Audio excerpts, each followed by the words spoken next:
नमस्कार दोस्तों, एक बार फिर स्वागत है आपका पीएलसी लर्निंग पॉइंट पर। बेसिक पीएलसी प्रोग्रामिंग के कोर्स के ख़त्म होने के बाद अब हम एडवांस पीएलसी प्रोग्रामिंग के बारे में सीखेंगे। एडवांस पीएलसी प्रोग्रामिंग सीखने से पहले डिजिटल इलेक्ट्रॉनिक्स का कुछ बेसिक कॉन्सेप्ट समझने की कोशिश करेंगे। उसके बाद फिर हम पीएलसी के एडवांस स्पेशल इंस्ट्रक्शन की तरफ चलेंगे। यदि डिजिटल इलेक्ट्रॉनिक्स की बात करें तो इसमें decimal value, binary value, octal, hexadecimal, इन सभी के बारे में आपने ज़रूर पढ़ा होगा। यहाँ पर देखिए टोटल 16 बीट को दिखाया गया है। जो 16 बीट होती है ये 0 और 1 के फॉर्म में होती है बाइनरी वैल्यू में, जिसमें 0 का मतलब ऑफ होता है और 1 का मतलब ऑन होता है। 8 बिट्स मिलकर एक बाइट बनाती है और 16 बीट मिलकर एक वर्ड बनता है। यहाँ पर देखिए जो बाइनरी वैल्यू है ये इस तरह से चलती है 0000, 0001 का मतलब होता है 1, यहाँ पर 10 का मतलब होता है 2, 0011 का मतलब 3 होता है। इनमें किस तरह से फार्मूले लगते हैं, किस तरह से मल्टीप्लाई किया जाता है, इन सब के बारे में आपने ज़रूर पढ़ा होगा। अब देखिए यहाँ पर कुछ डिफरेंस है। ये जो ऑक्टल वैल्यू है और हेक्साडेसिमल वैल्यू, इन दोनों में कुछ ना कुछ डिफरेंस है। ये डिफरेंस देखिए, यहाँ पर 0 1 2 3 4 5 6 7 तक तो सभी सेम है, मतलब ऑक्टल भी सेम है और हेक्साडेसिमल भी सेम है, उसके बाद डेसिमल भी सेम है। लेकिन यहाँ पर ऑक्टल में 7 के बाद 8 और 9 नहीं है, जबकि यहाँ पर 7 के बाद 8 9 है। ठीक है, यहाँ पर 10 11 12 13 14 15 16 17, 17 के बाद यहाँ पर 18 और 19 नहीं होता है। उसके बाद 28 29 38 39, ये 2 बिट इसमें नहीं होती है। ठीक है ना। यदि हेक्साडेसिमल की बात करें तो इसमें 0 से लेकर 9 तक होता है। 9 के बाद 10 नहीं होता है, इसमें ABCD का फॉर्म चालू हो जाता है। ठीक, तो 16 बीट का मतलब यहाँ पर F हो जाता है, 16 का मतलब F होता है। ठीक है ना, और 0 का मतलब 0 होता है। यहाँ पर यदि हम 10 की बात करेंगे तो 10 मतलब A हो जाएगा। ठीक है, इसमें देखिए ये डेसिमल वैल्यू, इसमें 0 से लेकर 1 तक होता है और इसमें 15 तक डेसिमल वैल्यू होती है।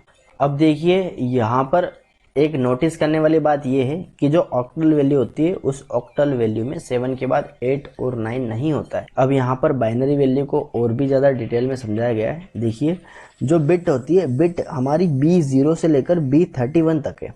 ठीक है ना, मतलब टोटल ये एक 32 बिट का ब्लॉक बना हुआ है। ठीक है, तो यहाँ पर 32 बिट है, B0, B1, B2, B3 dash dash dash B31। ठीक है ना। अब यदि हम बात करें कि निबल क्या होता है, ठीक है ना, तो निबल देखिए composed of 4 continue bits, B0, B1, B2 और B3, ये 4 बिट मिलकर एक निबल बनाती है। ठीक है ना, तो इसको हम NB0 बोलते हैं। निबल को NB से डिनोट करते हैं, बिट को B से डिनोट करते हैं। ठीक है ना, NB0 NB1, तो मतलब टोटल 8 निबल मिलकर 32 बिट बनती है, या कह सकते हैं कि 32 बिट में 8 निबल होते हैं। ठीक है, अब यदि हम बाइट की बात करें कि बाइट क्या होता है, तो byte compose of 2 continuous nibble, मतलब 4 और 4, 8 बिट को यदि हम कंपोज कर दें तो वहाँ पर एक बाइट बनता है। 2 निबल मिलकर एक बाइट बनता है। बाइट को हम BY से डिनोट करते हैं, BY0, BY1, 2 और 3, मतलब टोटल 4 बाइट मिलकर 32 बिट बनाती है, या कह सकते हैं 32 बिट में टोटल 4 बाइट होता है। ठीक है, अब हम बात करते हैं वर्ड क्या होता है। एक वर्ड जो बनता है वो वर्ड बनता है कंपोज ऑफ 2 कंटिन्यूस बाइट्स। जो कंटिन्यूस बाइट होती है, मतलब एक BY0 और एक BY1, ये 0 से लेकर 15 तक की जितनी बिट है ये सारी मिलकर एक वर्ड बनाती है। इसको हम एक वर्ड बोलते हैं। 32 बिट में W0 और W1 दो वर्ड बनेंगे। उसके बाद यदि डबल वर्ड की बात करें तो डबल वर्ड होता है कंपोज ऑफ 2 कंटिन्यूस वर्ड। यहाँ पर 2 कंटिन्यूस वर्ड मिलकर एक डबल वर्ड बनता है। ठीक है ना, डबल वर्ड का मतलब होता है टोटल 32 बिट। दोस्तों डबल वर्ड के बाद क्वाड वर्ड भी होता है, जिसमें टोटल 64 बीट होती है। 2 डबल वर्ड मिलकर एक क्वाड वर्ड बनाते हैं। ठीक है ना, अब यहाँ पर देखिए bit, nibble, byte, word, double word in binary system, इसके बारे में मैंने आपको बता दिया है। यहाँ पर देखिए एक binary digit is a bit. यहाँ पर एक जो डिजिट होता है, मतलब 0 हुआ या 1 हुआ, 1 2 3 4 जो भी है, एक डिजिट जो होता है उसको हम बिट बोलते हैं। 4 bit is a nibble, 8 bit is a bite, 16 bits is a word, 32 bit is a double word और डी वर्ड, इसको हम डी वर्ड भी बोल सकते हैं, ठीक है ना। और 64 bit is a quad word और क्यू वर्ड, ठीक है ना। क्यू का मतलब होता है क्वाड, डी का मतलब होता है डबल। अब यदि हम मेमोरी बिट की बात करें, अब हम पीएलसी प्रोग्रामिंग में मेमोरी बिट की बात करें, तो मेमोरी बिट M0 से लेकर M31 तक टोटल 32 बिट बनेगी, लेकिन Y0 से लेकर Y37 तक टोटल 32 बिट बनता है। अब ये ऐसा क्यों होता है, हम पीएलसी प्रोग्रामिंग के अंदर देखने वाले हैं, ठीक है ना। मैंने आपको बताया था कि जो ऑक्टल वैल्यू होती है उसमें 7 के बाद 8 और 9 नहीं होता है, तो हमने भी यहाँ पर 7 के बाद 8 और 9 नहीं लिया है, Y7 के बाद Y10 लिया है, और उसके बाद Y20, 30, 16, 17 के बाद फिर हमने 18 और 19 नहीं लिया है। उसी के बाद यहाँ पर देखिए 26, 27 के बाद हमने Y28 और Y29 नहीं लिया है, क्योंकि जो डेल्टा की DBP PLC की जो प्रोग्रामिंग होती है उसमें ये Y8 और Y9 दो आउटपुट नहीं होते। अब चलते हैं PLC प्रोग्रामिंग की तरफ। अब देखिए यहाँ पर Y6 और 7 के बाद Y8 और Y9 नहीं यूज हुआ है। क्यों नहीं हुआ है ये आपको मैं बताता हूँ। आपको सबसे पहले डिवाइस कमेंट लिस्ट में जाना है, ठीक है ना। आपके इनपुट और आउटपुट की लिस्ट डिवाइस कमेंट लिस्ट में मिलती है। यदि आपको कोई कन्फ्यूज़न है कि हमें इनपुट किस तरह से लेने हैं या आउटपुट किस तरह से लेने हैं, तो उस PLC की डिटेल में जाकर आप डिवाइस कमेंट लिस्ट में जाके आप उसके इनपुट और आउटपुट के बारे में पता कर सकते हैं। यहाँ पर देखिए X0 से लेकर X7 तक इनपुट है, उसके बाद X10 है, X10 के बाद X17 तक है, और 18 और 19 नहीं है। यहाँ पर 9 और 8 भी नहीं है, दो इनपुट नहीं है। देखिए आउटपुट की यदि बात करें तो आउटपुट में भी Y0 से लेकर Y7 तक है, और Y7 के बाद 8 और 9 नहीं है, Y10 है। उसके बाद Y17 तक है, 10 के बाद 17 से फिर 18 और 19 नहीं है, फिर 20 है। इसी तरह से आगे आप देखते जाओगे तो यहाँ पर 8 और 9 आपको कहीं भी दिखाई नहीं देंगे। दोस्तों ये तो बात हो गई डिजिटल इलेक्ट्रॉनिक्स और PLC के इनपुट और आउटपुट की। आज के इस वीडियो में हम बाउट इंस्ट्रक्शन के बारे में देखेंगे। ये बाउट इंस्ट्रक्शन क्या होता है और कहाँ मिलता है, किस तरह से इसको यूज़ करते हैं, पहले इसकी थोड़ी डिटेल जान लेते हैं। उसके बाद फिर हम लैडर डायग्राम मतलब PLC प्रोग्रामिंग की तरफ चलेंगे, ठीक है ना। बाउट का मतलब होता है बी आउट।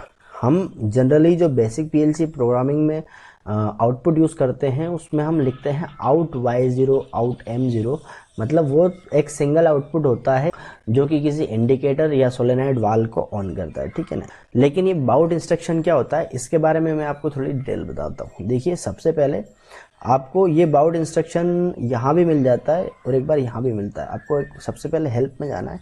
हेल्प में जाने के बाद देखिए PLC instruction and special registers reference, इसमें जाओगे तो यहाँ पर एक HTML फाइल ओपन होती है। HTML फाइल ओपन होने के बाद आप यहाँ पर या तो सर्च भी कर सकते हैं बाउट, या इसमें अप्लाइड इंस्ट्रक्शन में आपको जाना है, और यहाँ पर सबसे नीचे एक बाउट इंस्ट्रक्शन मिलता है। देखिए BOUT बाउट, इसके बाद B सेट और BRST, ठीक है ना। तो ये हम नेक्स्ट वीडियो में देखेंगे। अभी हम बाउट को देखने वाले हैं। तो बाउट पर जब आप क्लिक करते हैं तो इस तरह का कुछ इंटरफेस ओपन होता है।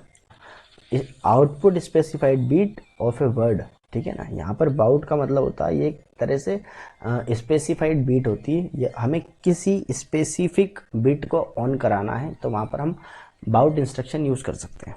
अब देखिए D का मतलब होता है डेस्टिनेशन आउटपुट डिवाइस, और N का मतलब होता है device specifying the output bit, ठीक है ना।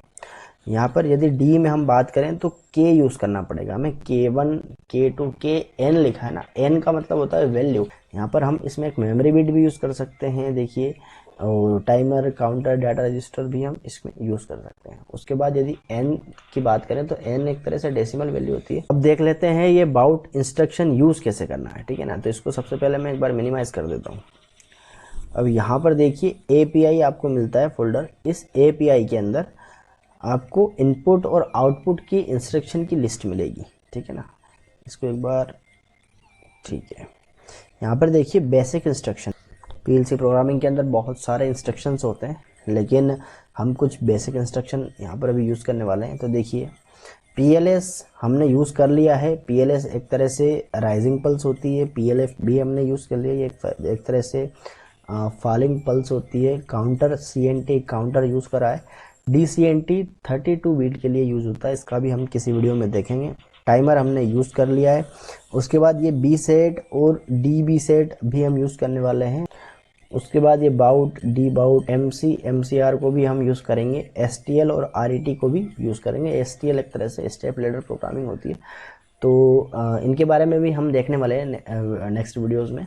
लेकिन आज हम बाउट के बारे में देखेंगे, तो बाउट को कैसे यूज़ करेंगे, ठीक है ना। तो सबसे पहले हमें क्या करना है, इस पर एक बार डबल क्लिक करना है। अब देखिए, एक बार यदि मैं इस बाउट पर क्लिक करता हूँ यहाँ पर, तो यहाँ से हम इस इंस्ट्रक्शन को यूज़ कर सकते हैं, और इसको प्रोग्रामिंग लैंग्वेज में किस तरह से लिखना है उसको भी मैं आपको बताने वाला हूँ।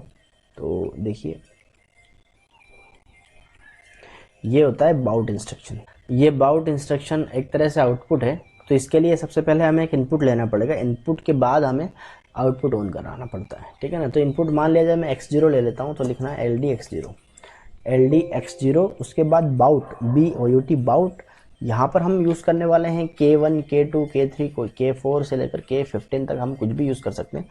जो BOUT बाउट होता है, इसमें K1, ठीक है, और Y0 लिख सकते हैं, Y1, Y2, Y3। अब Y0 के बाद हमें यहाँ पर N में लिखना है D0। हम डाटा रजिस्टर D0 के अंदर एक वैल्यू को ऐड करेंगे, उस वैल्यू के हिसाब से इस बाउट इंस्ट्रक्शन से हम एक आउटपुट यूज़ करेंगे, ठीक है ना। अब देखिए, हमें बाउट इंस्ट्रक्शन लिखने के बाद आउटपुट अलग से कुछ भी नहीं लिखना होता है। जैसे out Y0, out Y1, Y2, Y3, PLC automatically उस आउटपुट को ऑन कर देता है, ठीक है ना। अब यहाँ पर देखिए, Y0, Y1, Y2, Y3, Y4, ठीक है, 4 आउटपुट है, मान लिया जाए 5 आउटपुट है, तो हम 5 आउटपुट को इसी एक इंस्ट्रक्शन के थ्रू ऑन करा सकते हैं। अब कैसे ऑन करा सकते हैं ये देख लेते हैं। यदि बाउट इंस्ट्रक्शन के आउटपुट की बात करें, तो यहाँ पर सबसे पहले Y0 लिखा है, ठीक है। यदि D0 में वैल्यू 0 है और यहाँ पर Y0 लिखा है और X0 को ऑन करते हैं, तो आउटपुट Y0 ऑन हो जाता है, ठीक है। एक बार आउटपुट ऑन होने के बाद यदि X0 को ऑफ करेंगे तो फिर से आउटपुट ऑफ हो जाएगा। लेकिन यदि डाटा रजिस्टर D0 के अंदर हम 1 वैल्यू इंक्रीमेंट करते हैं या 1 मूव करते हैं, तो ये जो आउटपुट Y0 लिखा है, यहाँ पर Y0 ऑन नहीं होगा, वो 1 ऑन होगा। मतलब उसके बाद जो एक बीट है Y1 वो ऑन होने वाली है, Y0 ऑन नहीं होगा। यदि डाटा रजिस्टर D0 के अंदर मैं 3 लिखता हूँ, तो यहाँ पर 0, 1, 2, 3 मतलब Y3 आउटपुट ऑन होगा, Y0, Y1 और Y2 आउटपुट ऑन नहीं होगा, ठीक है। तो हम एक बार इसको इसी के साथ में एक इंक्रीमेंटल पल्स भी यूज़ कर लेते हैं, और इंक्रीमेंट के बाद फिर हम इसको प्रैक्टिकली करके देखेंगे, ऑनलाइन करके देखेंगे। तो एक नेटवर्क ऐड करना है, लिखना है LD, एक दूसरा इनपुट ले लेते हैं हम X1। इस इनपुट से हम क्या करेंगे, इंक्रीमेंट, सॉरी LD नहीं, यहाँ पर एक राइजिंग एज यूज़ करेंगे। इंक्रीमेंट के लिए हम राइजिंग एज ही यूज़ करते हैं, और यहाँ पर लिखना पड़ेगा INC D0 के अंदर हम इंक्रीमेंट कराते रहेंगे, तो उसके हिसाब से आउटपुट ऑन होता रहेगा। अब इस प्रोग्राम को एक बार हम चेक कर लेते हैं, कंपाइल करके चेक कर लेते हैं कि कोई इंस्ट्रक्शन गलत तो नहीं लिखा है।